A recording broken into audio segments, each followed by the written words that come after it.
Salom hammaga, va Nora. Bilarmidingiz, Yaponiyada 15 yoshgacha bo'lgan bolalar soni 14 million atrofida. Ammo uy hayvonlari, mushuk va kuchuklar 16 milliondan ham oshgan. Ya'ni bu yerda hayvonlar bolalardan ko'p. Yaponiyaga birinchi marta kelganimda kolyaskada bola o'rniga kuchukni ko'rib, rosa hayron qolgan edim. Bu yerda odamlar hayvonlarni o'z farzandidek parvarish qilishadi. Kiyim kiydirishadi, salonlarga olib borishadi, hattoki maxsus ovqatlar ham tayyorlab berishadi. Tug'ilgan kunida unga maxsus tort ham zakaz qilish mumkin.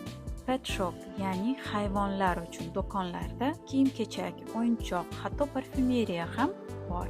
Yaponlar safarga chiqqanda, masalan, hayvonlarini pet hotel, ya'ni mehmonxonada qoldirishadi. Narxi kuniga 4000 yendan. Yaponiyada ba'zi kvartiralarda hayvon saqlash mumkin emas.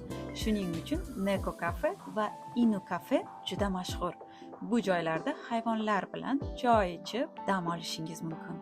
Narxi soatiga 1000 yendan. Agar sizga bunaqa videolar yoqsa, albatta like bosing va komment qoldiring.